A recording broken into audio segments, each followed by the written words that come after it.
It's one small step for man, one giant leap for mankind. That's a good step. Yep.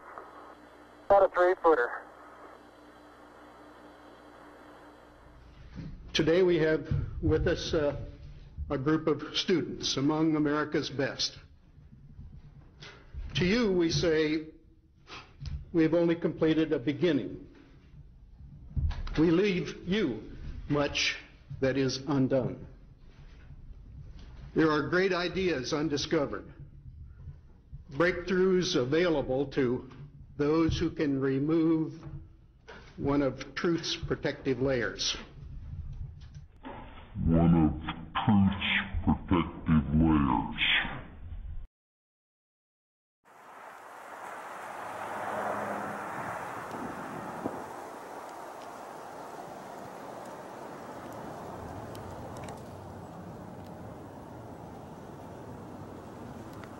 You are about to embark on a one-way journey to the greatest lie ever told.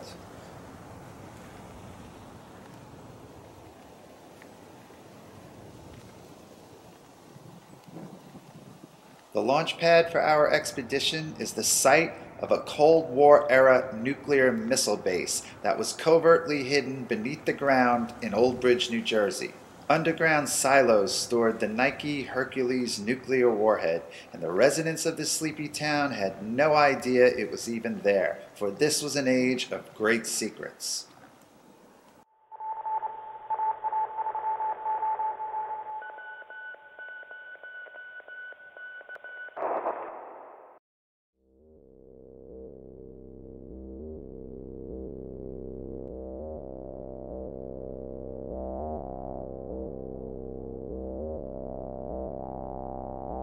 We are looking at a phenomenon now called colored banding, and I've taken this all from Apollo 16 footage.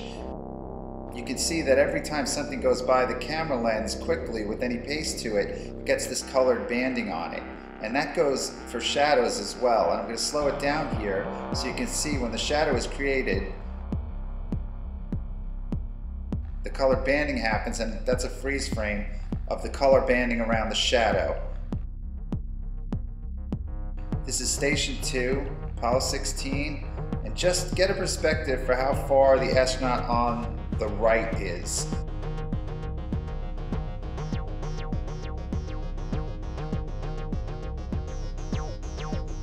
And the camera we're watching this through is the color TV camera on the rover, which is controlled from Houston. And note the light source in the visor of the astronaut walking by. And now we're going to cut a little further in this clip. Pay attention to what happens. Just a very pressy sight as far as the boulder goes. They're all angular. Just a very pressy sight as far as the boulder goes. They're all angular. What you're looking at are shadows covering the entire location out to the horizon. I'm showing you the same clip, and there are two shadows. 1, 2. That is impossible with the sun as the light source. The only way this could be possible is if it's an artificial light source, because there's nothing tall enough there to block out that much space. And I showed you how far the astronaut is from the rover, and these shadows are covering the entire location. And this is black and white normal speed. See his backpack, light, shadow. Okay, now let's take one black and white, slow down. Also note that the image is shaking because the other astronaut is at the rover. It's as if something has fallen across the light source, causing fast-moving shadows. The banding reads on the back of the astronaut's backpack, but it doesn't read in the black zone because the lens only puts banding on things it can read, and it can't read a shadow in the darkness. If the light source is the sun, how do you block out the sun with two guys on the moon? How do you block it out? You can't block out the sun for that long of a shadow. Astronaut Charlie Duke is out there in the distance. Astronaut John Young is back by the rover. So who's causing the shadows?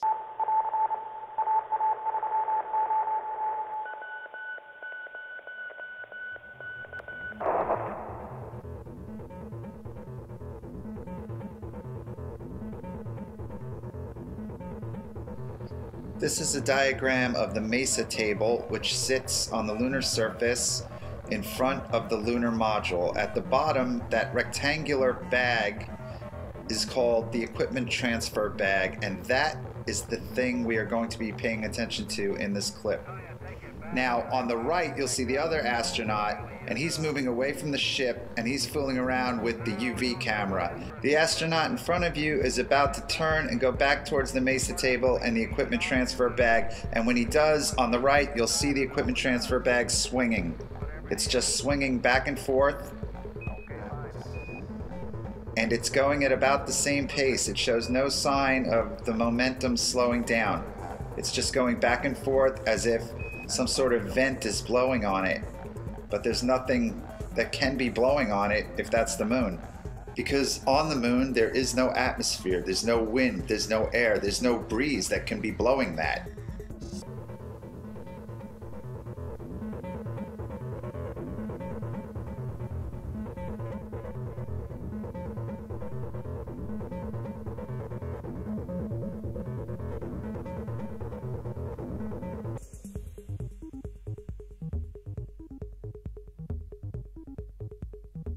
This clip is from the closeout of EVA-1, Apollo 16, and the next clip is from the closeout of EVA-3, also Apollo 16.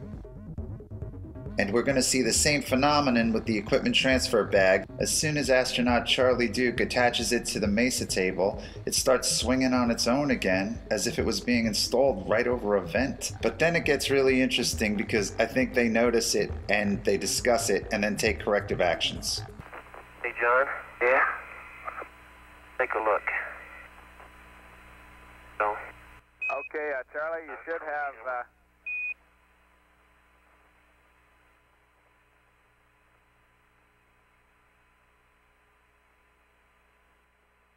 Charlie, you should have 7 Hasselblads and 3... Now you're going to see Charlie Duke take corrective action. He's going to walk over to the swinging ETB bag.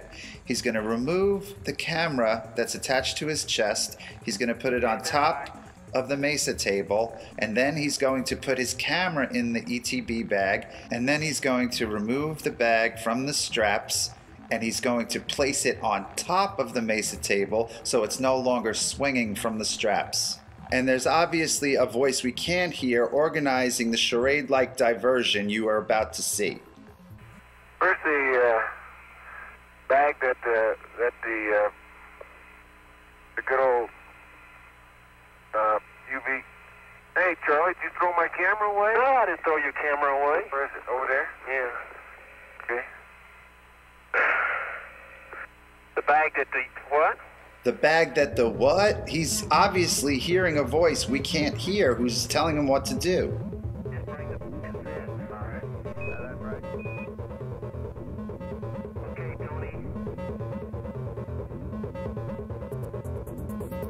This is just a really strange scene. Now watch as he walks away. You'll see he no longer has the camera.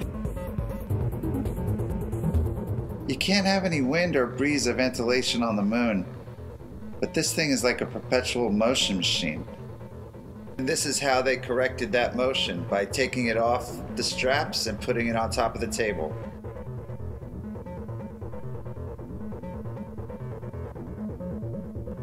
Okay, now let's go back to the first clip from EVA-1 again, and you see the bag swinging on the right. I'm revisiting this not so much to look at the bag, but that strap in the right-hand corner that hangs down from the ship. Keep your eyes on that strap because it's about to get hit by an object.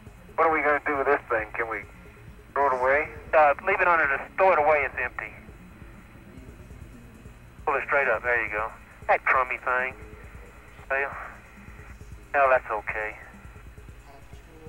Yeah. Oh.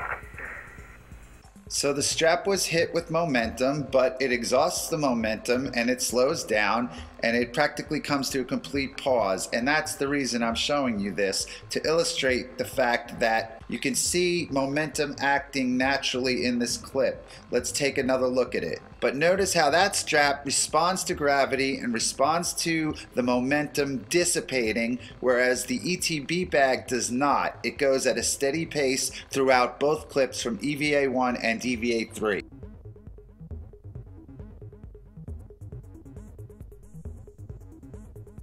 The logical question that comes to mind is whether some mechanism on the ship, some motorized mechanism, vibration, or exhaust is somehow blowing the bag, and the answer is no. The bag hangs from the mesa table. The mesa table is simply a table that holds supplies and equipment for the extravehicular activity. The bag, as you can see, just hangs down from the table. And as we take a look at the Apollo 16 summary at nasa.gov, quote, because the LM had remained in lunar orbit 6 hours longer than planned, the LM was powered down to conserve electrical power. So that rules out the possibility that the bag is swinging from any kind of vibration caused from the power of the ship. Everything they put in the ETB is supposed to go back to the ship for transfer to Earth, and the 70mm Hasselblad camera is not on that list. Furthermore, it is common knowledge, also listed in the lunar surface procedures, that the 70mm Hasselblad cameras were left on the moon.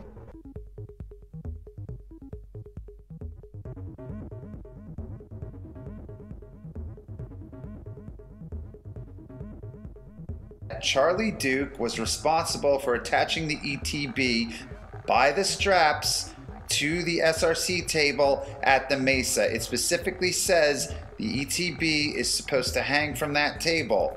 Charlie Duke is not supposed to touch that bag again or have anything to do with it for the rest of the mission until they are back in the lunar module. John Young has the responsibility of taking that thing off the straps and attaching it to the conveyor when he is entering the lunar module, and then the procedure calls for Charlie Duke to unhook it at that point. Hey, Charlie, did you throw my camera away? No, I didn't throw your camera away. Where is it? Over there? Yeah. Okay. The bag that the what? What's going on right now with him removing the bag and then putting it on top of the table is a total break with protocol, and any break with protocol is by definition a contingency plan, and that's why Charlie Duke and John Young seem so confused in this scene. We got 1, 2, 3, 4, 5, 6 Hasselblads, 3 DACs, SWC, and a CRE. The maps, various other things. Various other things. The problem with various other things is that various other things are not listed on the lunar surface procedures. Various other things directly refers to the camera, which he just stuffed in the ETB. Okay, let me drive this up the hill. Okay. This is a lie.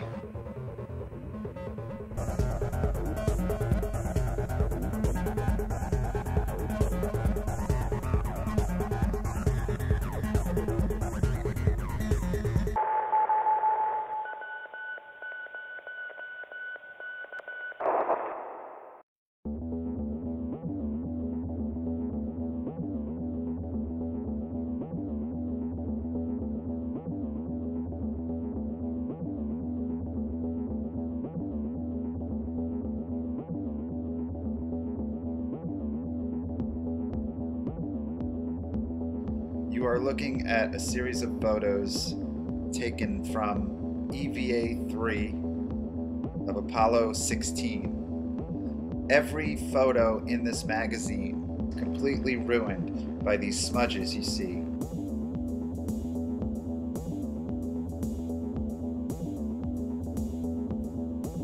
At the bottom of the images, the number 39. That identifies the camera these were taken with. There were 2 cameras used for 70mm shots during Apollo 16, number 39 and number 33. Those numbers are etched on the resu plate, which is a glass plate that faces the film. It's in between the lens and the film, and it has these crosshairs on it, and it also has the identification number on the bottom of the resu plate. All of the damaged photographs were taken with number 39. 162 photos on magazine 116E, and there are some other damaged photographs with this exact same pattern on magazine 114B.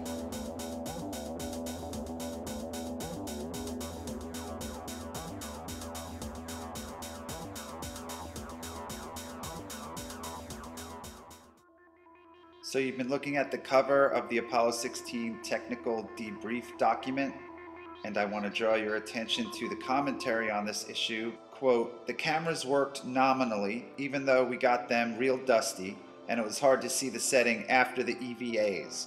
We wiped them down with a wet cloth inside and changed the film outside. Not only that, I guess according to the photo guys, we got some dust inside on the residue. The camera still worked, although it left a couple or 3 streaks across the film." Notice what John Young says about the photo guys. This raises an important point. We'll digress for a second to discuss one of the main defenses that people make to show or argue that we had to have gone to the moon. And they often say that there would have been so many people involved in the conspiracy it would have been impossible to keep it quiet. The only people who would have known about the hoax would have been those on a need-to-know basis, and that would have been very few people. You have your astronauts, you have the people filming everything and building the locations, and you have the people authorizing it, and that's it.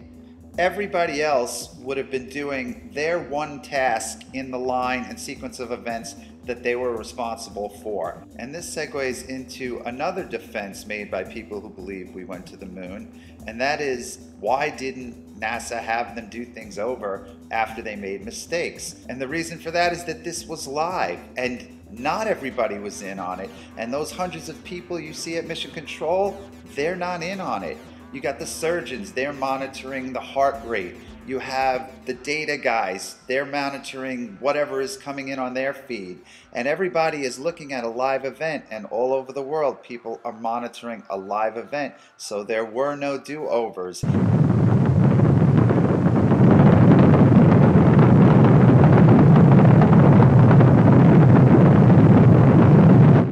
Going back to what John Young said, by way of illustration about the photo guys would have received the film. The film couldn't be developed on the moon. It had a chain of custody. That had to take place, and those guys were not in on it.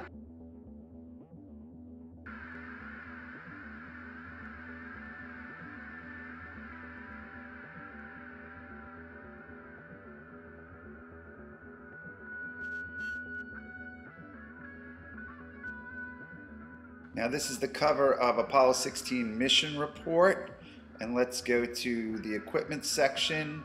Paragraph D, the residue plate on the lunar module pilot's 70mm electric data camera was smeared during a magazine change between extravehicular activities 2 and 3. Charlie Duke indicates that they wiped the residue plates down with a wet cloth inside the cabin in between the EVAs. When they were done with their work on the moon, they would go back into the lunar module, seal the hatch, repressurize the cabin, and camp out for the night until the next day, when they would continue the mission on the second EVA and then the third EVA. Now let's take a look at the Apollo Lunar Surface Journal, and they are taking their cue from the debrief and from the mission report. In the brackets, their explanation states, each frame on magazine 116E shows a set of smudges. Detail of the smudge pattern change only slowly from the beginning of the magazine to the end. The smudges are undoubtedly the result of contact of a dust-laden, damp cloth with the residue plate in John's camera. So NASA, the astronauts, and the Apollo Lunar Surface Journal all march in lockstep, alleging that the stain happened inside the cabin in between EVA 2 and 3. This is because the surface of the moon is a near vacuum, and all moisture and liquid would boil immediately in the vacuum of space. And indeed, this entire story is a complete fiction. It's a fraud and it's a lie, and NASA knows absolutely with 100% certainty exactly when that smudging happened, and it did not happen in between EVA 2 and EVA 3. inside the cabin of the lunar module. It did not happen then. Furthermore, the Apollo Lunar Surface Journal is absolutely wrong in its assertion that this smudging happened as the result of contact with a damp, dust-laden cloth. And what you see is the familiar splash pattern of a spill. Something was spilled on the camera. This is a picture of the index for Apollo 16 from the Apollo Lunar Surface Journal at nasa.gov. And when you come to Geology Station 8, you'll see below that traversed Station 9, and instead of Geology Station 9, it says the Great Sneak. And when you click the Great Sneak, it brings you to Geology Station 9. And this is where the magazine change happens. Did he say both change? Yeah. Okay. Tony, I don't have a black and white left. I'm going to run off a couple, John. Okay.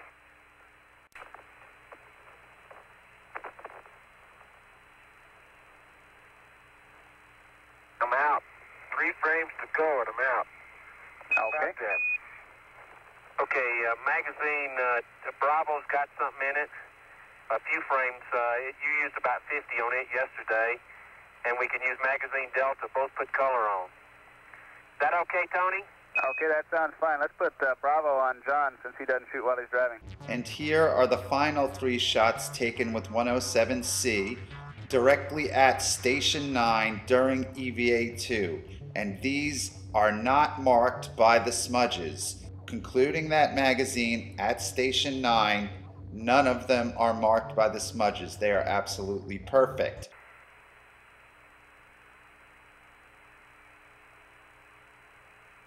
Which one, Charlie? Delta for me and Bravo for you. Bravo. Right in the corner there. Dark. The image you are looking at now was the very last picture taken before that magazine change at Station 9 where they are now. This is 107-17583, and as you can see, there are no smudges on it. The very next picture taken with that camera is after the swap of magazines, and this is now 114-18444. And that photo was on magazine 114B. On the left, we have 18444, the very first image taken with the smudges. And you can see the pattern is clear, the dust has not grabbed to it yet. On the right is 18577. And this one was taken the next day during EVA-3. Compare the 2 stains. The streaks are the same. These are the same exact patterns. The orange juice dried and it's stained in the same way. The streaks match. See the first long streak on the left, and then look to the right image and that same long streak is there. And it becomes obvious that this is a spill pattern of orange juice spilled on the glass that persisted over 2 days. Every single photograph taken with camera 39 up until this moment at Station 9 during EVA-2 was absolutely perfect, and every single photograph taken with that camera from this moment on will be absolutely smudged. If the astronauts had wiped the cameras down with a damp cloth inside the cabin later that evening, we would not see the stain pattern the next day during EVA-3. And this is the moment that it happens. John Young drops his sample bags and Charlie Duke comes over to help him reattach them to his camera, and John Young asks Charlie Duke to check his lens, and since we know that the very next picture snapped with that camera will have the familiar stain pattern on it, John Young's concern with his lens leads us to another possibility that the stain pattern is on the lens and not the res-out plate. Dropped your bags again, John. Yeah, tape came off, Charlie. Oh, that thing did come off, didn't it? Yeah. Okay, let me come around and help you put it on.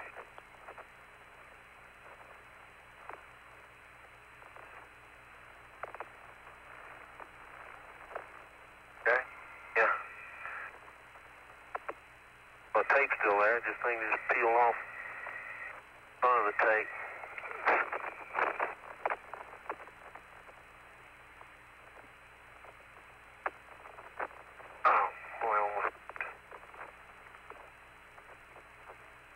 happens in training. You got it. That's my lens. Turn into the sun. Okay. But your finger. It's okay. Won't even see that. So what has just happened to cause this stain pattern to emerge? The answer is orange juice. It has been well documented that the astronauts had a problem with the suction straws inside their helmets that allowed them to take sips of orange juice. The straws would accidentally squirt orange juice all over them and into their helmets, and this was a big problem on the mission, and the orange juice actually seeped into the neck ring, and it appears obvious now that the orange juice leaked through the neck ring at Station 9 and caused the camera to be stained. And that is direct evidence that they could not possibly be on the moon, because if orange juice could leak through the helmet lock, then the helmet lock was not properly sealed to protect the astronauts from the vacuum of space. And this is because the helmet and the neck ring, in order to be airtight, must also have been watertight, because water molecules are bigger than air molecules. So if water escaped, then oxygen also escaped, and the suit would not have been pressurized, and in that case, the astronauts would be dead.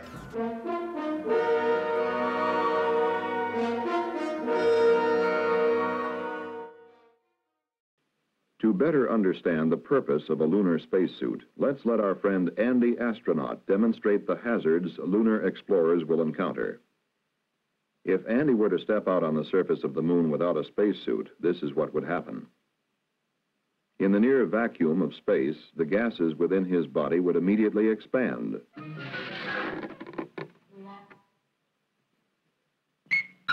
His blood would appear to boil from the rapid expansion of gases coming out of solution in his bloodstream. And he would soon feel the effects of another condition of space, lack of oxygen. After 20 seconds in a vacuum and without oxygen, Andy would be trading in his astronaut wings for a more permanent variety.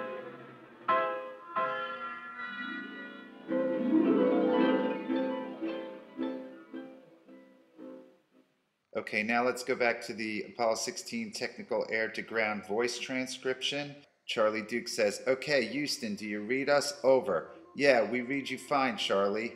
And then Charlie Duke says, "Okay, we had one heck of a time getting our helmets off. It turns out that this orange juice is the best cement you've ever seen. It seeped down in between the seals and the helmet and the ring, and we couldn't get the thing unlocked without a great effort."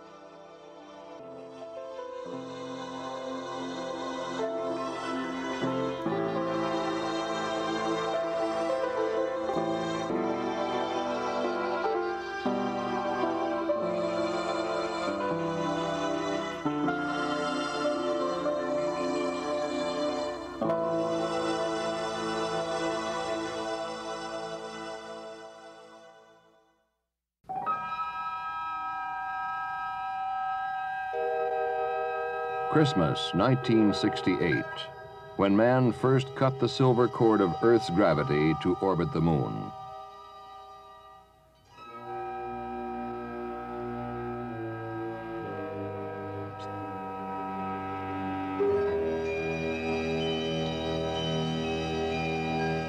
In the year 1675, Sir Isaac Newton was asked by his fellow scientist, Robert Hooke, how he had accomplished so much.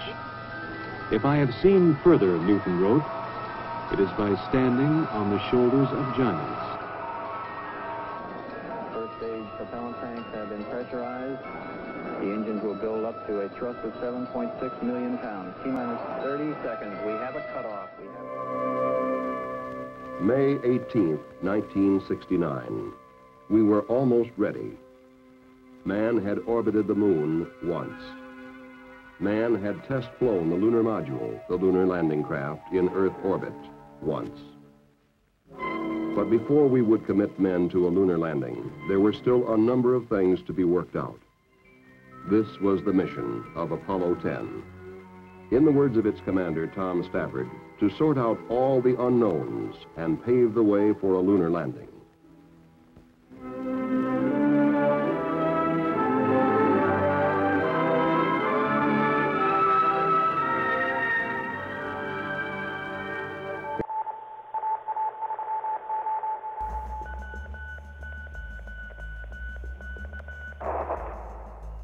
In the first 3 segments, I'm quite certain about the conclusions that have been drawn, and we will return to the heavy artillery in the final segment. But for this segment, I want to sort out a few unknowns. And these are pieces of information that I've discovered which are of peculiar interest to the entire moon hoax culture. Now, I am not the first to suggest there's some sort of Geppetto character in the rafters above, pulling the astronauts by some sort of harness with fishing wire. Like, why does Charlie Duke want John Young to push on his head here? Oops, here we go again. Give me a help.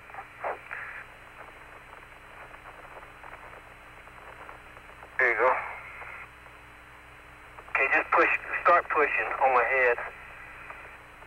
Give me a hand. Okay, here we go. So he pushes down on his head and his feet seem to levitate backwards. Now check this out. They appear to be jumping about 5 feet in the air.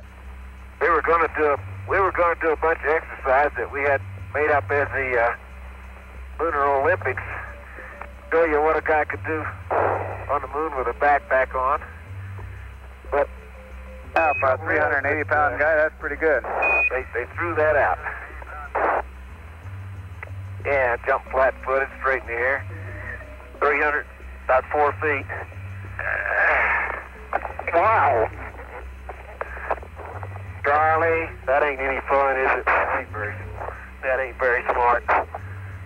Okay, I don't claim to have found the wires, but I do think I found the attachment to the wires. This is the OPS, oxygen purge system. The arrows are pointing at those little bars there. Those bars were originally designed to carry a bag on them, but the only mission they actually used the bag was Apollo 12. And here you can see the strap from the bag attaches to the top of the backpack on that bar. And even though they didn't use that bar for anything else on later missions, the bar remained part of the equipment. What is not part of the equipment and has never been spotted before, as far as my research has revealed, is that there are little tiny rings that hang out of that bar compartment.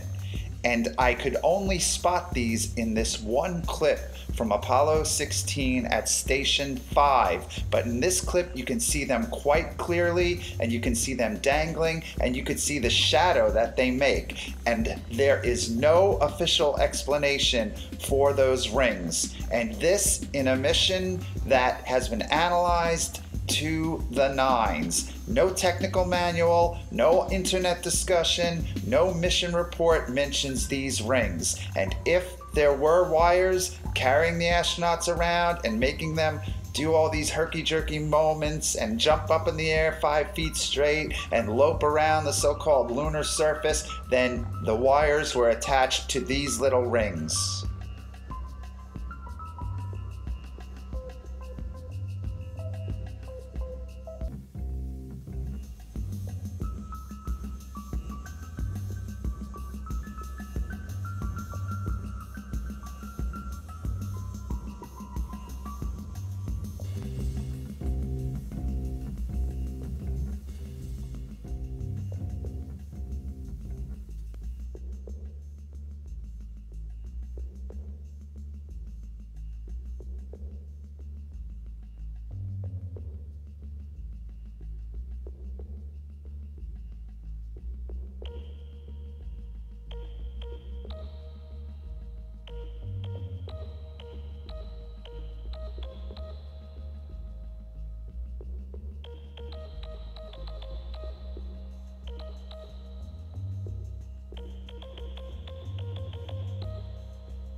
So we pick up the action on EVA-3, Apollo 16, and the astronauts have just returned from House Rock, which is that big rock they were gallivanting in front of in the beginning of this segment.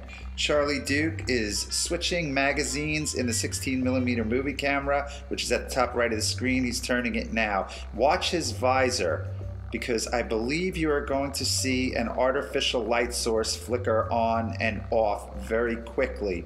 At first you will see the light travel up his uniform, and then it will flash on in his visor, and then it will flash off. Boom, there it goes. Now, NASA's official position is that there were no artificial lights used on the surface of the moon.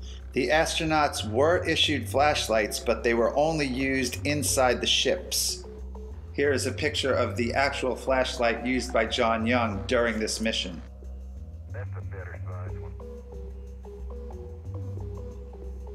Watch the beam of light travel up the spacesuit. It will go on his left shoulder and then swing over towards his right shoulder, under his chin, and right up into the visor.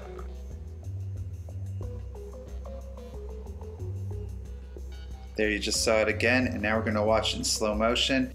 Just look to the right of the arrows, keep your eye below the visor, and watch the beam of light. There it is, and then into the visor. Boom. The light source is below the horizon. It's coming from underneath the shot, not above it. It's not the sun. It's an artificial light. The light flashes on beneath the rest of the scenery. In every other shot, you see the sun must be at the top of the visor. On the left, the light source is below the scenery, and on the right, it's at the top of the visor where it is in every other shot. To my eye, it looks like a hidden flashlight in the fingers of the glove. In the Gemini missions, that was actually something they did have. But in the Apollo missions, they did not have, according to the official record, finger lights. And the big question here is why he would need a flashlight if that were in fact the blinding sun behind him. The official flashlights were 5¼ inches long, and here's a picture of Charlie Duke playing with one on board. That flashlight was clearly not in his hand in the previous clip. I thought that thing hadn't run, Tony, but the little ball had just stuck. Whew. Okay, understand. Oh, John. What was it? I love that guy in the background going, what just happened? Now I want to take a look at a photo we've already seen before, and this is from Station 9 at the infamous magazine change. And look at John Young's left leg. It appears there is a slit in his pants, and a pen light is shining fluorescently right out of it.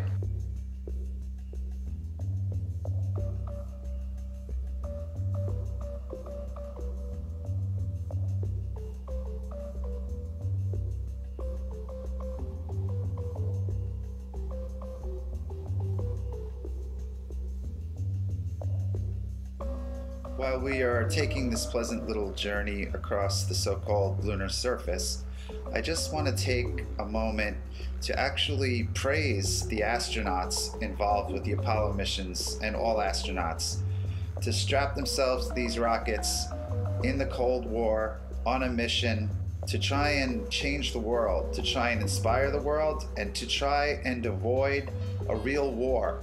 This was an attempt to project technological superiority, and if it could be done without firing a shot, then great, more power to them. And the astronauts have my utmost respect, and it really makes me mad when I see some of the other hoax researchers harassing the astronauts. These guys were operating in a chain of command during the Cold War, and they deserve our respect and gratitude.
You see, the vibration of my voice box makes the air vibrate between us.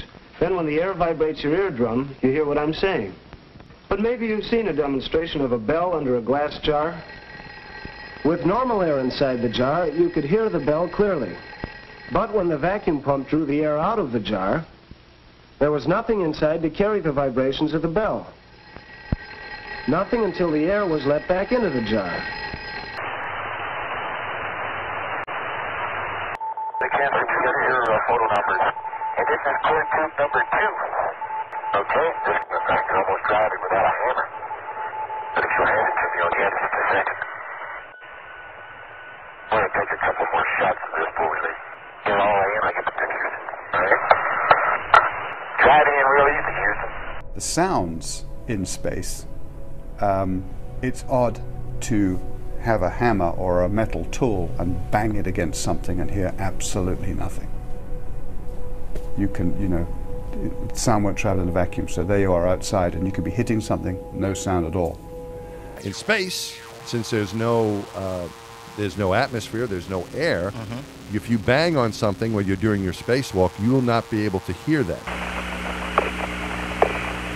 And this leads us to the dilemma of our final segment. All modern astronauts, such as Piers Sellers and Mike Massimino, claim to hear absolutely nothing when they're out on the International Space Station in the vacuum, banging away with metal tools and objects, whereas during the Apollo missions, all kinds of sounds have been recorded that should not be possible if they are on the moon in the vacuum of space. This is Mission Control Houston. We want to welcome you to NASA Television's live coverage from the International Space Station Flight Control Room as we get ready for another spacewalk by the crew of Expedition. Okay, copy.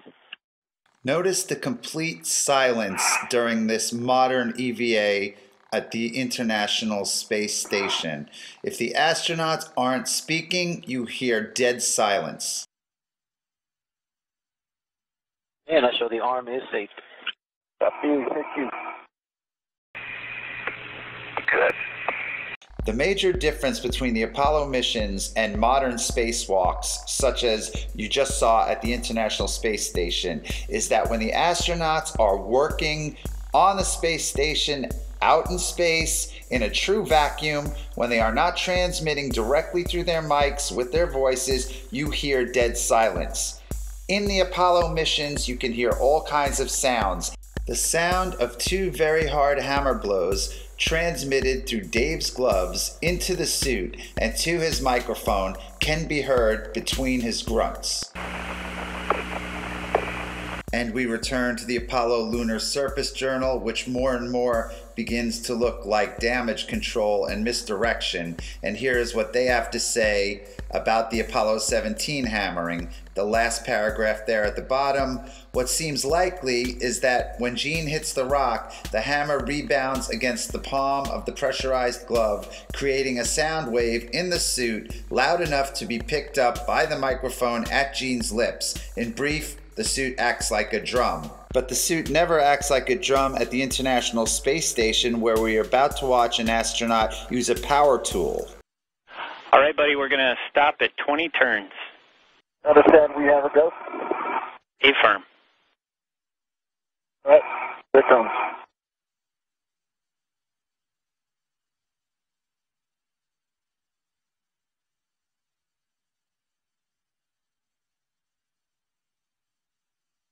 Total, utter silence, which is exactly what you are supposed to get if you are in the vacuum of space, and it is exactly what you get in all modern spacewalks. Now let's return to Apollo 12. Okay, just in fact, you're almost driving without a hammer. But if you'll hand it to me on the end of just a second. I'm going to take a couple more shots of this before we leave. Get all in, I get the pictures. All right? Drive in real easy, Houston. That does not sound like the spacesuit acting like a drum at all. It sounds like a metal hammer striking a metal object repeatedly with authority. Pictured is Alan Bean during Apollo 12 striking a metal core tube into the so-called lunar surface with a metal hammer. This is an interview with Apollo astronauts Alan Bean and Pete Conrad, done by the Apollo Lunar Surface Journal. They are once again taking the position that the sound is coming through the hand and transmitting into the microphones in the helmet. Alan Bean says, "I would have said it wasn't possible," and Pete Conrad responds, "The other guy can't hear it." If the sound is coming through Alan Bean's microphone, then like his voice, it must be transmitted directly into the headset of Pete Conrad, so his statement makes no sense. Alan Bean's statement makes a lot of sense, since it would not have been possible in a vacuum. When Bean says, "I would have said it wasn't possible," he has science on his side. And he also has NASA on his side, at least up until August 19th, 2011. And this brings us to the most important graphic in the film. This is a web page that has been disappeared from the internet by NASA as of August 2011. It was at nasa.gov, running concurrently with the Apollo Lunar Surface Journal between 2009 and September 2011. However, this page, which was created for children, you can see the banner at the top, Lunar Science for Kids. This page directly contradicts the assertions made in the Apollo Lunar Surface Journal concerning the hammering sounds in Apollo 12, 15, and 17. This page talks about the science involved with sound on the moon, and it does so correctly. And that is why NASA has disappeared it from the web. The contradiction between the journal and this page was brought up in the very popular Moon Zoo forum, and that is where I first became aware of the situation. Reader Tom128 pointed out the contradiction between the site for children and the journal, and I went looking for the site for children and could not find it. I then went to my favorite research tool, the Wayback Machine at archive.org, and I was able to find an old version of the page that NASA did not clean up. And whenever I see information go missing from the web, it always starts me thinking, and this was the genesis of the film. At that moment, I became a NASA moon hoax researcher. You've seen the image on the right of the graphic before. That is Alan Bean hammering a core tube during Apollo 12, and this is the sound of such hammering. The graphic is problematic for NASA because of the contradiction to the journal, and the graphic is correct science. And I quote, "Sound needs something to travel through to get from one place to another. On the moon, since there is no air, sound cannot travel above the surface. So, there are no sounds on the surface of the moon. When the Apollo astronauts were out on the moon's surface, they could only talk to each other and to mission control by using the radios in their air-filled helmets. Even when the astronaut in the photo to the right hit a metal tube into the ground with a hammer, no sound was made."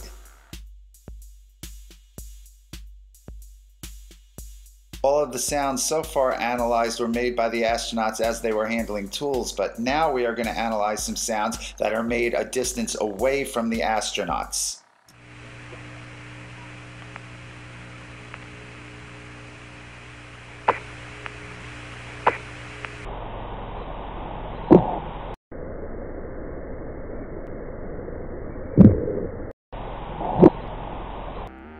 So what you just saw appears to be a smoking gun. That scene, which was broadcast live to the world during Apollo 15, shows astronaut James Irwin. He takes this cord or band off of a canister, and those canisters are in the mesa table, which Irwin is standing in front of. He unravels the cord, which has two metallic locks at the end of it, pictured here. They look like bullets. He takes that off, he unravels it, he reaches back with his right hand, and he throws the cord away. Let's take another look at it.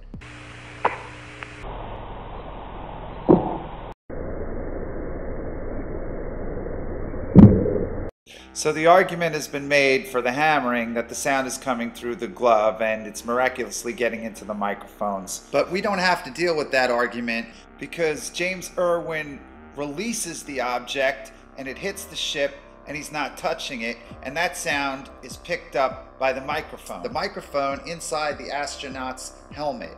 And you can always tell that that's the microphone in play because you will always hear the sound of the suit air supply system in the background whenever the astronaut is transmitting, and you will hear this sound remain on for a split second after the astronaut stops transmitting. Yeah, you better believe it. Yeah, you better believe it. Both the outside of the ship and the inside of the ship in the cabin are in the vacuum because the lunar module does not have an air hatch. So when the astronauts leave the lunar module, it is depressurized.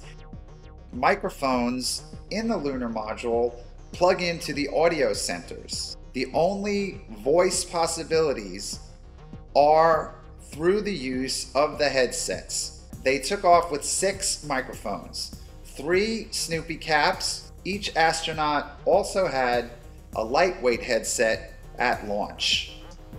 While they were on the moon and the suspect audio event took place, they were wearing their Snoopy caps. Communication cables, which are the umbilical cords that the astronauts plugged into while in the lunar module, as you can see from the checklist, were stowed prior to EVA. Also, looking at the same exact checklist, we can see that the lightweight headsets were also stowed prior to EVA.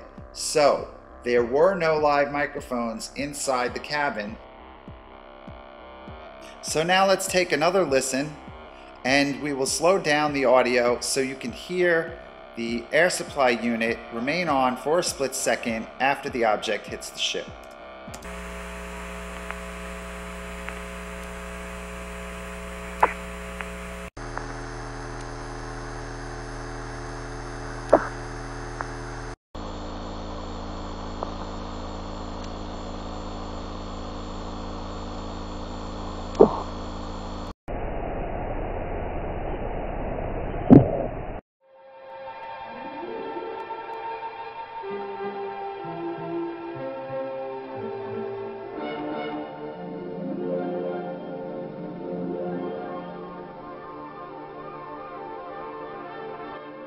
I don't believe man has landed on the moon, but the film does not prove that either way. What I believe this film proves is that aspects of the broadcasts were fraudulent. However, I think this is one of the greatest works of art ever created, if not the single greatest work of art ever made. It was a way of fighting a war without violence, a way of fighting a war, the Cold War, with art, and the people responsible for it ought to step forward and get their due. And if there are restrictions on this knowledge or the truth, they ought to be released, because as the decades go on, the truth will become more and more clear, and the charade will become more and more exposed. I have only analyzed about 20% of the footage, and I hope that we do see the architects of this incredible work of art come forward.